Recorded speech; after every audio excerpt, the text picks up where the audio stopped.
하루가 또 시작하며 하나님 앞에 나아가 봅니다. 특별히 내일은 선고가 있는 날입니다. 하나님, 바른 선택을 할 수 있는 어른들, 그들에게 위임된 권한을 그들이 잘 활용하게 하여 주옵시고, 물론 이미 결정되어 있겠지만 그 선택이, 그 결과가 나라가 평안을 찾는데 가장 큰 일조를 하는 계기가 되게 하여 주옵소서.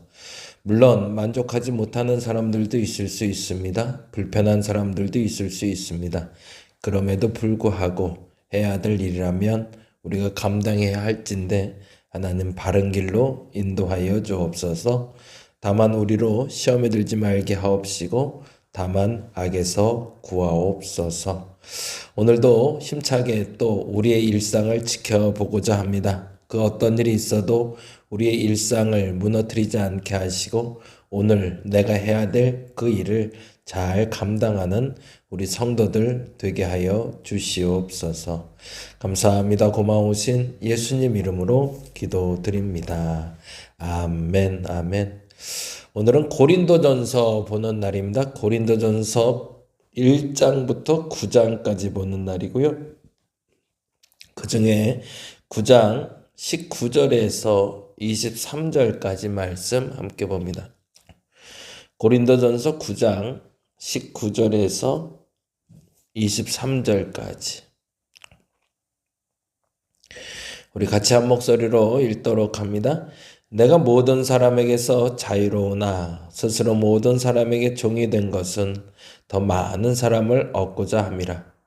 유대인들에게 내가 유대인과 같이 된 것은 유대인들을 얻고자 하며 율법 아래에 있는 자들에게는 내가 율법 아래에 있지 아니하나 율법 아래에 있는 자 같이 된 것은 율법 아래에 있는 자들을 얻고자 하며 율법 없는 자에게는 내가 하나님께는 율법 없는 자가 아니요 도리어 그리스도의 율법 아래에 있는 자이나 율법 없는 자와 같이 된 것은 율법 없는 자를 얻고자 함이라.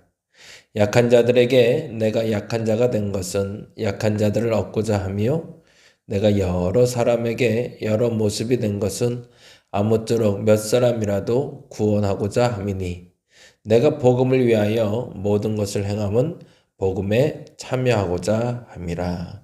아멘, 아멘. 자, 오늘부터 고린도전서 말씀 보는데요. 고린도전서는 사실은 고린도전서와 후서로 되어 있지만 하나의 서신이 더 있었다라고 알려지고 있습니다.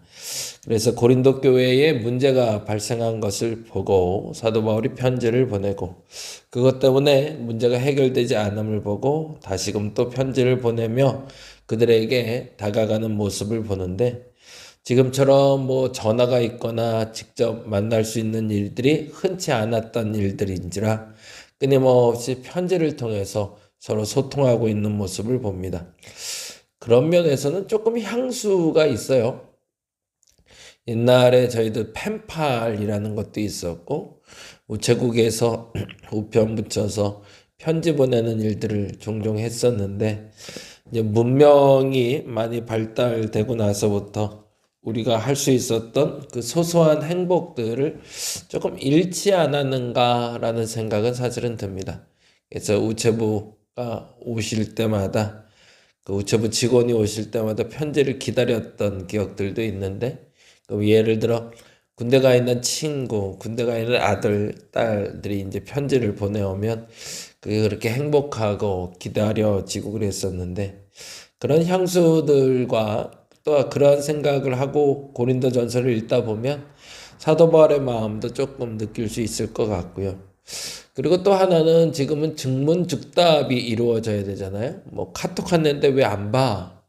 문자 했는데 왜 안 읽어? 라고 이야기하는 그런 순간들을 생각해 보면 옛날엔 편지 보내놓고 나서 짧게는 3일, 길게는 일주일 이상 기다렸다가 그 답변이 오는 걸 기다렸는데 우리의 마음이 좀 더 많이 급해지지 않았나. 그리고 차에서 사람들을 기다릴 때도 예전에는 먼 산 바라보듯이 그냥 멍뚱멍뚱 서 있기도 하고 때로는 신문 혹은 책을 보기도 하고 사람들과 대화하기도 했는데 요즘에는 차를 기다릴 때 보면 다 100에 9은 다 핸드폰을 들고 쳐다보고 있으니 조금 시대가 좀 각박해지지 않았나라는 생각은 들긴 합니다. 그런 면에서 편지를 통해서 서로 소통하고자 했던 고린도전서 이야기를 통해 우리가 조금 레트로 감성이라고 말할 수도 있지만 그런 소소했던 옛날의 추억들, 행복들 같이 나누면 좋겠다라는 생각이 드네요. 문득 우리 교회에서 이거 한번 해보면 좋겠다. 연애 편지처럼 서로 간에 손편지 하나씩 쓰면 그것도 재밌겠다라는 생각이 드는데 한번 고민 중입니다. 그래서 언제쯤 한번 해볼까? 예를 들면 부활절날 우리 부활절의 기쁨을 각 성도들이 서로 나눌 수 있도록 랜덤이라고는 하지만 이렇게 서로 이렇게 뽑아서 그 사람한테 이렇게 소소하게 편지 보내면 그것도 재밌겠다라는 생각을 좀 하게 됩니다. 나중에 한번 시도해 보려고 그래요. 자, 조금 사설이 길었는데 고린도전서는 그래서 사도 바울이 고린도에 보낸 편지를 말합니다. 1장부터 한번 보죠. 1장은 교회란 무엇인가에 대해서 이야기합니다. 교회란 무엇인가? 10절에 보니 이렇게 되어 있습니다. 형제들아, 내가 우리 주 예수 그리스도의 이름으로 너희를 권하노니 모두가 같은 말을 하고 너희 가운데 분쟁이 없이 같은 마음과 같은 뜻으로 온전히 합하라. 사실은 교회는 같은 마음, 같은 말, 같은 뜻을 가진 것이 교회다라고 이야기하고 있습니다. 고린도서 1장 10절을 중심으로 풍성한 교회에서 프로그램을 하나 만들어서 운영하기도 했는데요. 그런 다양한 프로그램이 나올 수 있을 만큼 탁월한 단어가 나온 거죠. 같은 말, 같은 마음, 같은 뜻. 우리는 어떠한가? 우리는 다리목 교회 사람들은 같은 말을 하는가? 같은 마음인가? 같은 뜻인가? 한번 되돌아보는 시간 되면 참 좋겠습니다.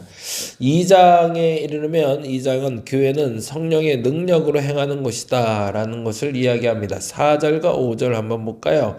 4절 5절 내 말과 내 전도함이 설득력 있는 지혜의 말로 하지 아니하고 다만 성령의 나타나심과 능력으로 하여 너희 믿음이 사람의 지혜에 있지 아니하고 다만 하나님의 능력에 있게 하려 하였노라. 아멘.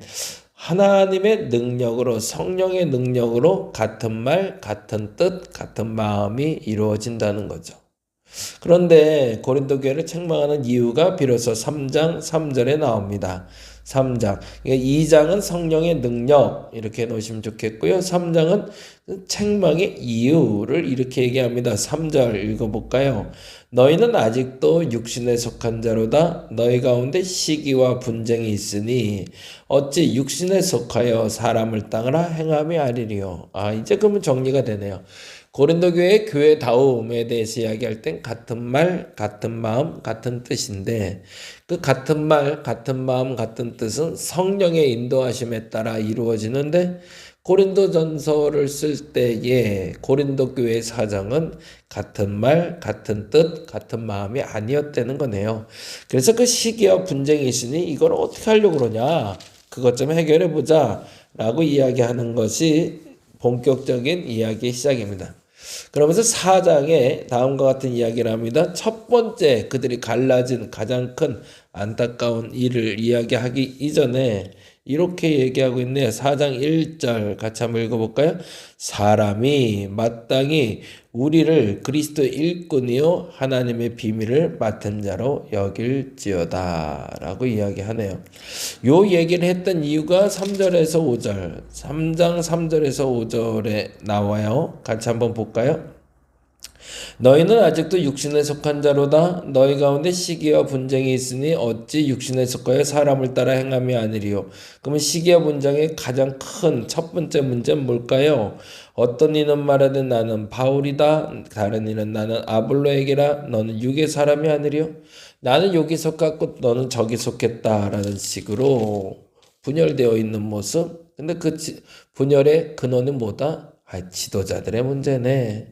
그러면서 4장 1절에 지도자는 무엇인가? 라는 질문에 답하기를 그리스도의 일꾼이다 라고 이야기하고, 그리고 2절에 그리고 맡은 자들에게 구할 것은 충성이니라 라고 이야기하고 있습니다. 자, 다시 한번 4장까지 정리하고 먼저 넘어갑니다. 1장은 교회란 무엇인가? 교회는 같은 말, 같은 뜻, 같은 마음 품는 것이다.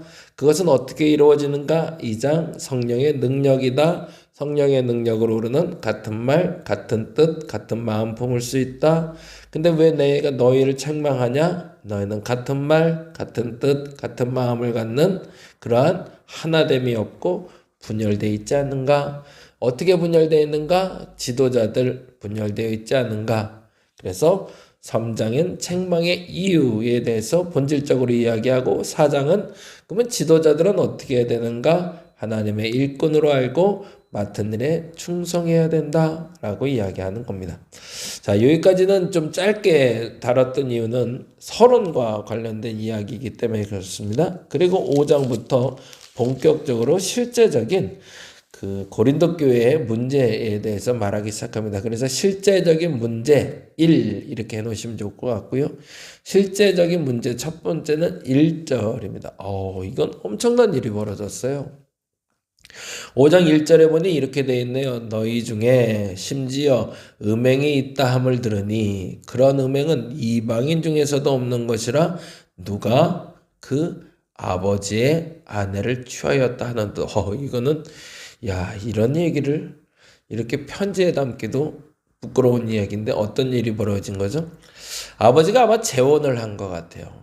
근데 그 재혼한 그 엄마와 아들과 결혼까지도 아니고 성적인 간음이 일어난 거죠. 이거를 어떻게 해석해야 되나? 이게 심각한 문제가 된 거죠. 그때 사도 바울은 단호하게 이렇게 얘기합니다. 10절, 9절, 10절 볼까요? 내가 너희에게 쓴 편지에 음행하는 자들을 사귀지 말라 하였거니와 이 말은 이 세상에 음행하는 자들이나 탐하는 자들이나 속여 빼앗는 자들이나 우상 숭배하는 자들 도무지 사귀지 말라 하는 것이 아니니 만일 그리하려면 너희가 세상 밖으로 나가야 할 것이라. 11절 이제 내가 너희에게 쓴 것은 만일 어떤 형제를 일컫는 자가 음행하거나 탐욕을 부리거나 우상 숭배를 하거나 모욕하거나 술 취하거나 속여 빼앗거든 사귀지도 말고 그런 자와는 함께 먹지도 말라 함이라. 이건 너무 무섭네요. 그런데도 그렇게 잘라내지 아니해야 한다면 교회에서는 그냥 묵과적으로 그냥 용서하고 넘어간다면 용인한다면 더 악의 뿌리가 강해질 수 있으니 단호하게 제거해야 된다라고 이야기하고 있는 거죠. 첫 번째 5장의 실제적인 문제는 성적인 문제를 다루고 있네요. 두 번째 6장의 실제적인 문제가 또 나오는데요. 교인들 간의 소송이 벌어집니다. 1절부터 5절까지 한번 볼까요? 너희 중에 누가 다른 이와 더불어 다툼이 있는데 구태여 불의한 자들 앞에서 고발하고 성도 앞에서 하지 아니하느냐. 무슨 말이죠?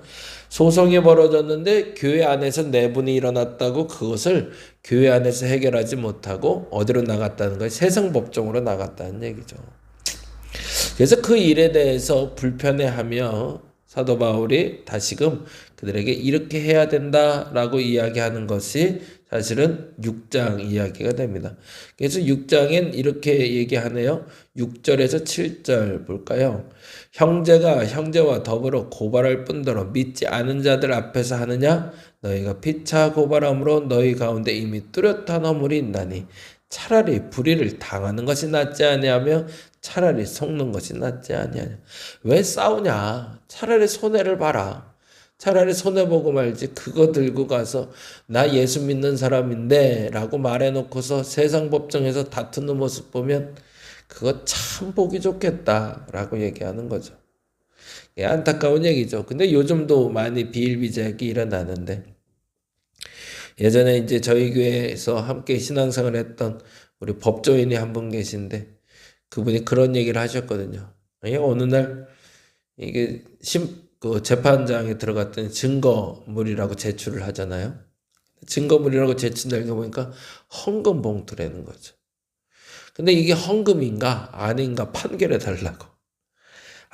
그러진 말아야 되는데 견물생심이라고 돈이 가장 큰 문제가 되죠. 안타깝지만 6장에선 실제적인 문제들, 교인들의 소송에 대해서 이야기하고 있고요. 그리고 7장은 결혼하는 것이 좋은가? 독신으로 사는 게 좋은가? 라는 질문에 답하고 있습니다. 근데 결혼에 대해서 이야기할 땐 2절에서 5절에 이렇게 얘기합니다. 음행을 피하기 위하여 7장 2절입니다. 음행을 피하기 위하여 남자마다 자기 아내를 두고 여자마다 자기 남편을 두라. 이거 음욕을 참지 못하는 사람들은 결혼하는 게 나아. 남편은 그 아내의 의무를 다하고 아내도 그 남편에게 그렇게 해야 된다라고 이야기합니다. 그러면서 부부간의 성관계 그것이 얼마나 건전한가를 이야기하고 있는 거거든요. 그게 오히려 죄를 짓지 않는 도구가 된다는 얘기고요. 그런데 8절에 다음과 같은 얘기도 살짝 던져 놓습니다. 8절 읽어볼까요? 내가 결혼하지 아니한 자들과 과부들에게 이르노니 나와 같이 그냥 지내는 것이 좋으니라. 독신도 괜찮다. 그런데 9절 만일 절제할 수 없거든 결혼하라. 정욕이 불같이 타는 것보다 결혼하는 것이 나으니라. 이게 사실은 결혼의 목적이 성적인 관계는 아니지만 그 결혼을 통해서 성적인 문제에 대해서 근심할 일을 만들지 말라는 거죠. 그래서 결혼과 독신에 대한 사도 바울의 의견을 제안해 주는 것이 7장 이야기. 그래서 실제적인 문제들 세 번째 해놓고 결혼과 독신 이렇게 해놓으시면 좋고요. 8장에 가면 우상의 재물에 대해서 이야기합니다. 실제적인 문제 4 해놓으시고요. 우상의 재물. 우상에게 바친 것을 먹어야 되느냐 말아야 되느냐에 대한 질문이 던져진 거죠. 그래서 이것을 어떻게 하는 것이 가장 옳은가라는 질문에 명료하게 사도 바울은 다음과 같이 이야기하고 있습니다. 11절부터 13절인데요.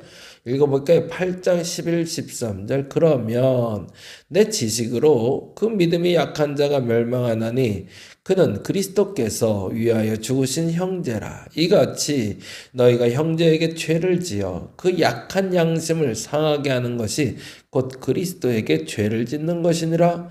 그러므로 만일 음식이 내 형제를 실족하게 한다면 나는 영원히 고기를 먹지 아니하여 내 형제를 실족하지 않게 하리라. 무슨 말이죠? 음식을 먹는 것처럼 우상에게 바쳐진 재물을 먹는 게 문제가 되는 건 아니냐. 그건 먹어도 돼. 그게 뭐 너를 더럽게 하거나 그러진 않을 거야. 그런데 중요한 건 믿음이 약한 자가 네가 우상에게 바친 재물을 먹는 걸 보고 시험에 든다면 그건 하지 말아야지 라고 이야기하고 있는 거죠. 9장은 무보수 사역에 대해서 이야기합니다. 보수를 받지 않고 일했던 사도 바울에 대해서 공격이 들어와요. 왜 다른 사람들은 돈 받고 일하는데 넌 돈 안 받냐? 돈을 안 받아도 문제네요. 근데 물론 이제 돈을 안 받다 보니 본인이 일을 해야겠죠. 일하면서 그 목회를 하는 거에 대한 불편함을 얘기하고 있죠. 그래서 4절에서 6절에 이렇게 얘기합니다. 우리가 먹고 마실 권리가 없겠느냐? 우리가 다른 사도들과 주의 형제들과 게바와 같이 믿음의 자매된 아내를 데리고 다닐 권리가 없겠느냐? 어찌 나와 바나바만 일하지 아니할 권리가 없겠느냐? 라고 이야기하며 그들이 일하며 목회하는 것이 문제가 되지 않는다라는 이야기를 합니다. 근데 그렇게 하는 이유가 분명하죠. 19절부터 23절 오늘 읽었던 본문인데 이렇게 나옵니다. 내가 모든 사람에게서 자유로우나 스스로 모든 사람에게 종이 된 것은 더 많은 사람을 얻고자 함이라. 그게 목적이라는 거죠. 아니 내가 돈을 안 벌고 목회를 할 수 있다면 그렇게 할 거야.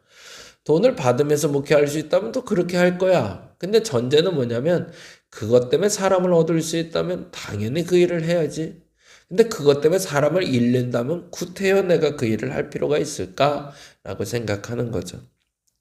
저는 개인적으로 일터 사역이 굉장히 긍정적이라고 여겨집니다. 만일에 꾸준히 저도 지속할 수 있는 일이 있다면 그 일을 하는 것이 마땅하다고 보는 사람 중에 하나인데요. 그 중에 가장 중요한 이유 중에 하나는 첫째는 목회자가 돈에 대해서 건강한 의식을 갖게 하기 위함이고요. 그리고 두 번째는 목회자도 은퇴 후에 2라운드를 또 준비해야 되거든요. 그래서 그 1라운드를 건강하게 살고 목회 잘 마친 다음에 괜히 교회 의지하지 말고 스스로 홀로 서기 잘했으면 좋겠다라는 생각 때문이고요. 그리고 또 하나는 앞서 말씀드린 대로 목회자가 돈에 대한 개념이 너무 없어요.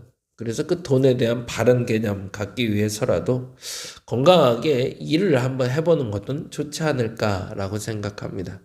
여러분은 어떠신가요? 여러분이 스스로 생각하기에 혹여 누군가에게 복음을 전하는데 여러분이 물질을 사용하는 것이 근심이 된다면 자제해 주시고, 그러나 그것이 사람을 얻는 데 도움이 된다면 그 물질을 멋지게 사용할 수 있는 저와 여러분 되시기를 간절히 바랍니다. 오늘은 우리 청주를 좀 다녀옵니다. 그래서 우리 보라랑 같이 청주 가서 우리 소연이 엄마 세례 드리고 올 건데요. 여러분 위해서 기도해 주시고요. 기쁜 한국 천국 잔치가 열릴 수 있도록 여러분 함께 기도해 주시면 감사하겠습니다. 그래서 모쪼록 하나님의 백성도 되고, 그리고 재활치료 중이시라고 하는데 얼마나 호전됐는지 한번 보고 그리고 같이 기도하고 오는 시간 갖도록 하겠습니다. 여러분의 기도가 큰 힘이 됩니다. 끝까지 함께 기도해 주시기를 부탁드리겠습니다. 기도합니다. 하나님, 사람을 얻고자 할 때 그것이 물질을 사용하는 것이, 그것도 잘 사용하는 것이 사람을 얻는 것이라면 물질을 잘 사용하게 하시고, 물질을 절제하는 것이 사람을 얻는 일이라면 절제할 수 있는 지혜를 허락하여 주옵소서. 내게 주신 물질을 가지고 내가 무엇을 해야 될지를 알게 하시고 그 일을 잘 감당하는 우리가 되게 하여 주시옵소서. 감사합니다. 고마우신 예수님 이름으로 기도드립니다. 다 같이 기도하고 돌아갑니다.